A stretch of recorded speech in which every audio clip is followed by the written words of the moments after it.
नमस्कार दोस्तों, कैसे हैं आप लोग। मैं आनंद तिवारी संगम एकेडमी के यूट्यूब चैनल पर आप सभी मित्रों का स्वागत करता हूं। आज आप लोग पढ़ने वाले हैं बहुत ही महत्वपूर्ण टॉपिक, किसका, विसर्ग संधि का। इसके पहले हम लोगों ने दो प्रकार देख चुका है संधियों का, कौन सा, स्वर संधि और व्यंजन संधि। स्वर संधि में हम लोगों ने देखा स्वर संधियाँ क्या होती हैं कि यदि स्वर का किसी स्वर के साथ या स्वर के बाद यदि कोई स्वर आ जाता है तो उससे जो विकार उत्पन्न होता है उसको हम लोग स्वर संधि में पढ़ते हैं। इसी तरह से व्यंजन संधि में हमने पढ़ा, व्यंजन के बाद यदि कोई स्वर आ जाए या कोई व्यंजन आ जाए तो उससे जो विकार उत्पन्न होता है वो व्यंजन संधि में पढ़ते हैं हम लोग। इसी तरह से विसर्ग संधि में क्या होता है कि विसर्ग के बाद यदि किसी स्वर या व्यंजन के आने से विसर्ग में जो परिवर्तन होता है वही हमारा विसर्ग संधि कहलाता है। क्या होता है परिभाषा कि विसर्ग के बाद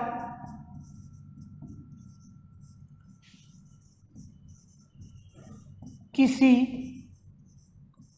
स्वर या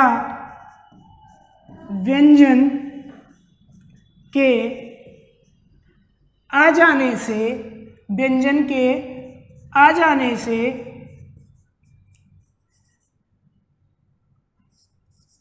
विसर्ग में जो परिवर्तन होता है, जो परिवर्तन होता है उसे हम लोग क्या कहते हैं, विसर्ग संधि कहते हैं। विसर्ग के बाद किसी स्वर या व्यंजन के आ जाने से विसर्ग में जो परिवर्तन होगा उसे हम लोग विसर्ग संधि कहेंगे। यहाँ पर देखिए बात क्या महत्वपूर्ण है कि परिवर्तन आपका किस में होगा, हमेशा और हमेशा विसर्ग में होगा।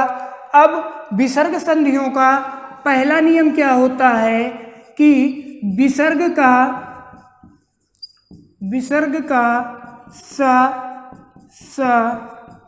सा में परिवर्तन। इस नियम में होता क्या है दोस्तों, यदि विसर्ग के बाद विसर्ग आप लोग समझ रहे हैं ना, ये ठीक, ये जो आपका चिन्ह होता है, जैसे आप लोगों ने लिखा प्रातः, तो प्रातः में जो ये चिन्ह होता है यही क्या कहलाता है, आपका विसर्ग कहलाता है। तो क्या होता है इस नियम में कि यदि विसर्ग के बाद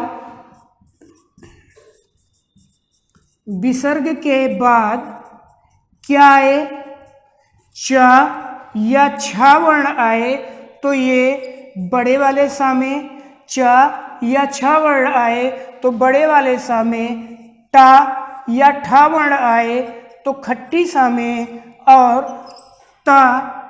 ता या था वर्ण आए तो ये छोटे वाले सा में परिवर्तित हो जाता है। विसर्ग के बाद यदि चा छा आएगा तो सा में, टा ठा आएगा तो खट्टी सा में, ता था आएगा तो छोटे वाले सा में इसका परिवर्तन हो जाएगा। जैसे उदाहरण आप लोग देखिए, मैं लिखूं कि शब्द आपको दूं, शब्द क्या है, जैसे मैं लिख दूं दुस्तर, शब्द मैं लिख दूं दुस्तर, क्या हो जाएगा संधि विच्छेद, दूधन तर।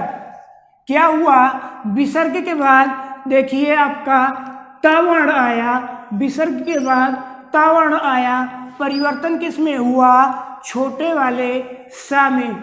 ऐसे ही मैं और लिख दूं उदाहरण, मैं लिख दूं दुश्चरित्र, क्या हो जाएगा संधि विच्छेद? दुहधन, दुहधन चरित्र। विसर्ग के बाद आप लोग देखिए यहाँ पर, विसर्ग के बाद च वर्ण आया, परिवर्तन किस में हुआ? स में। विसर्ग के बाद च वर्ण आया, परिवर्तन किस में हुआ? स में। दूसरा नियम क्या होता है विसर्ग संधि का कि विसर्ग में कोई भी परिवर्तन ना होना। दूसरा नियम क्या होता है? विसर्ग में कोई परिवर्तन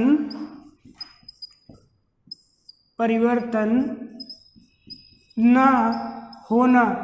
इस नियम में क्या होता है दोस्तों कि इसमें यदि विसर्ग के बाद आपका स या स यानी कि तीनों स में से कोई भी आ जाता है तो होता क्या है कि विसर्ग आपका वैसे का वैसे बना रहता है। जैसे उदाहरण देखिए आप लोग, मैं लिख दूं दुशासन, दुशासन। क्या हो जाएगा संधि विच्छेद? दुधन शासन। देखिए आप, विसर्ग के बाद स वर्ण आया आपका, कोई परिवर्तन नहीं हुआ शब्द में, विसर्ग वैसे का वैसे बना रहा। और मैं लिख दूं उदाहरण, जैसे दूसरा शब्द लिखूं निसंदेह। क्या हो जाएगा संधि विच्छेद? निधन संदेह। आप देखिए विसर्ग के बाद स वर्ण आया, शब्द यथावत बना रहा, कोई परिवर्तन शब्द में विसर्ग में नहीं हुआ। अगला नियम क्या होता है? तीसरा नियम विसर्ग संधियों का कि यदि विसर्ग के बाद का, ख, प या फ वर्ण आए, विसर्ग के बाद का, ख, प या फ वर्ण आए तो विसर्ग में कोई परिवर्तन नहीं होता। लेकिन यदि विसर्ग के पहले का, ख, प, फ वर्ण आएगा तो विसर्ग में कोई परिवर्तन नहीं होगा। लेकिन यदि विसर्ग के पहले ई या उ स्वर आएगा तो क्या होगा? विसर्ग जो आपका होगा ये खट्टी सा में बदल जाएगा। जैसे उदाहरण आप लोग देखिए, मैं लिखूं उदाहरण रजा कण। उदाहरण क्या लिख दूं? रजा कण। क्या हो जाएगा संधि विच्छेद? रजा कण। संधि विच्छेद क्या हो जाएगा? रजा धन कण। देखिए आप, विसर्ग के बाद का वर्ण आ गया आपका, कोई परिवर्तन नहीं हुआ विसर्ग में, विसर्ग यथावत बना रहा। और मैं जैसे लिख दूं शब्द पयः पान। क्या हो जाएगा संधि विच्छेद? पयः धन पान। विसर्ग के बाद पा वर्ण आ गया, शब्द में विसर्ग में कोई परिवर्तन नहीं हुआ, विसर्ग आपका यथावत बना रहा। जैसे मैं लिख दूं और शब्द दुष्कर। क्या हो जाएगा संधि विच्छेद? दुधन कर। विसर्ग के पहले क्या है? उ वर्ण है, विसर्ग किस में परिवर्तित हो गया? खट्टी सा में। अगला नियम क्या होता है विसर्ग संधियों का कि चौथा नियम, विसर्ग का रा में परिवर्तन। विसर्ग का रा में परिवर्तन। विसर्ग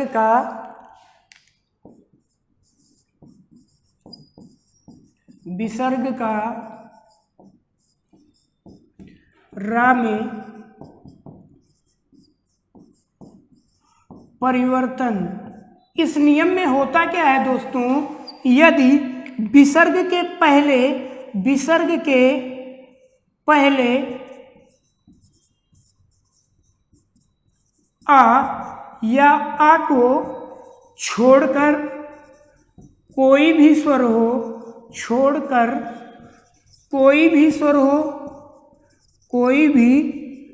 हो तथा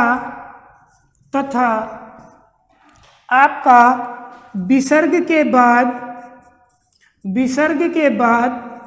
कोई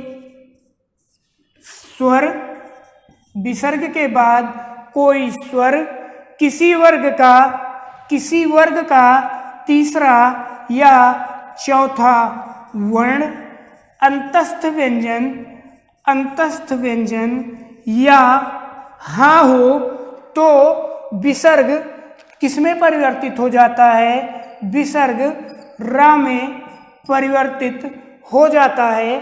जैसे उदाहरण देखिए, शब्द में लिखूं दुरुपयोग, क्या हो जाएगा संधि विच्छेद? दुधन उपयोग। क्या हुआ? विसर्ग के पहले उ आया और विसर्ग के बाद स्वर है, परिवर्तन किस में हो गया? विसर्ग का रा में। और जैसे मैं उदाहरण लिख दूं निर्गुण, मैं उदाहरण लिखूं निर्गुण, क्या हो जाएगा निर्गुण का संधि विच्छेद? निधन गुण। विसर्ग के पहले ई है, आ या आ को छोड़कर कोई स्वर, विसर्ग के बाद किसी वर्ग का तीसरा वर्ण है, विसर्ग का किसमें परिवर्तन हो गया? रा में परिवर्तन हो गया। और शब्द में जैसे लिख दूं निर्यात, क्या हो जाएगा संधि विच्छेद? निधन यात। विसर्ग के पहले ई है, विसर्ग के बाद अंतस्थ व्यंजन है, किसमें परिवर्तन हो गया? विसर्ग का रा में। बढ़ते हैं अगले नियम पर। क्या होता है पांचवा नियम कि आ या अह के स्थान पर यानी विसर्ग के स्थान पर ओ का हो जाना। क्या होता है पांचवा नियम? आ या आ के स्थान पर ओ का हो जाना। इस नियम में होता क्या है दोस्तों कि यदि विसर्ग के पहले आ और विसर्ग के बाद आ या विसर्ग के बाद आ या कोई सघोष व्यंजन या अंतस्थ व्यंजन या हा हो तो जो आपका आ और विसर्ग है यानी कि आ है, इसका परिवर्तन किस में हो जाएगा? ओ में इसका परिवर्तन हो जाएगा। उदाहरण जैसे आप लोग देखिए, मैं लिखूं उदाहरण कि उदाहरण में क्या लिख दूं? मनोयोग। क्या हो जाएगा संधि विच्छेद भैया? मनोयोग का संधि विच्छेद हो जाएगा मनोयोग। क्या होगा संधि विच्छेद? मनःधन योग। क्या हुआ? विसर्ग के बाद अंतस्थ व्यंजन आ गया, विसर्ग का किसमें परिवर्तित हो गया?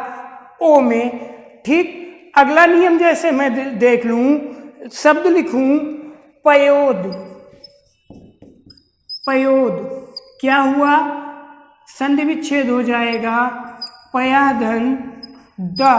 विसर्ग के पहले आ है, विसर्ग के बाद कोई सघोष व्यंजन है, परिवर्तन किस में हो गया? ओ में। जैसे मैं लिखूं शब्द मनोहर, क्या हो जाएगा संधि विच्छेद? मनःधन हर। विसर्ग के पहले आ है, विसर्ग के बाद हा गया, किसमें परिवर्तन हो गया? ओ में। और मैं लिख दूं जैसे शब्द यशोदा। शब्द क्या लिख दूं, यशोदा। क्या हो जाएगा संधि विच्छेद, यशाधन दा, यशाधन दा। विसर्ग के पहले आ है, विसर्ग के बाद कोई सघोष व्यंजन है, परिवर्तन किस में हो गया, ओ में। अगला नियम क्या होता है, छठा नियम क्या होता है विसर्ग संधियों का, कि यदि विसर्ग के आगे, यदि छठा नियम क्या होता है, यदि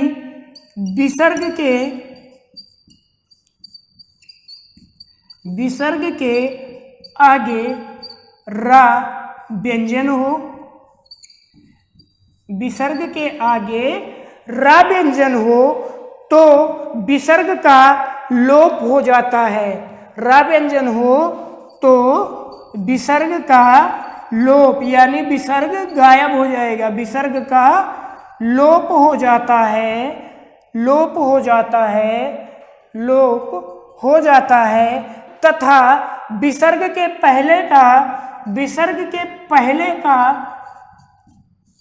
पहले का जो हर्ष होता है, हर्ष होता है, हर्ष किस में होता है, ये दीर्घ में परिवर्तित हो जाता है। यानी कि जो विसर्ग के पहले छोटी मात्राएं होती हैं वो क्या होती हैं, बड़ी मात्राओं में चेंज हो जाती हैं। उदाहरण देखिए आप लोग, स्पष्ट हो जाएगा। जैसे मैं लिख दूं शब्द निरोग, निरोग, क्या हो जाएगा संधि विच्छेद, निधन रोग। क्या हुआ इसमें, विसर्ग के आगे रा व्यंजन है, विसर्ग का लोप हो गया और जो इसका हर्ष है वो किस में परिवर्तित हो गया, दीर्घ में परिवर्तित हो गया। और जैसे मैं लिख दूं शब्द नीरव, शब्द में लिख दूं नीरव, क्या हो जाएगा संधि विच्छेद, निधन रव। विसर्ग के पहले, विसर्ग के बाद रा व्यंजन है आपका, उस और क्या हुआ, विसर्ग का लोप हो गया और जो हर्षो है यानी कि जो छोटी मात्रा है आपकी वो बड़ी मात्रा में चेंज हो गई। और मैं जैसे लिख दूं शब्द नीरज, क्या हो जाएगा संधि विच्छेद, निधन रज। क्या हो गया, विसर्ग के बाद रावण है, विसर्ग गायब हो गया, छोटी मात्रा आपकी बड़ी मात्रा में परिवर्तित हो गई। अगला नियम क्या है विसर्ग संधि का, कि कुछ शब्दों में विसर्ग का स हो जाता है, कुछ शब्द ऐसे हैं जिसमें विसर्ग का स हो जाता है, कुछ शब्दों में विसर्ग का सा हो जाता है। कुछ शब्द ऐसे हैं जिसमें क्या होता है, विसर्ग का सा हो जाता है। जैसे देखिए शब्द आप नमस्कार, क्या होगा संधि विच्छेद, नमः धन कार। क्या हुआ यहाँ पर, विसर्ग का सा हो गया। और जैसे मैं उदाहरण लिखूं भास्कर, भास्कर, क्या हो जाएगा, भास्कर का संधि विच्छेद भा धन कर। क्या हुआ, विसर्ग का सा में परिवर्तन हो गया।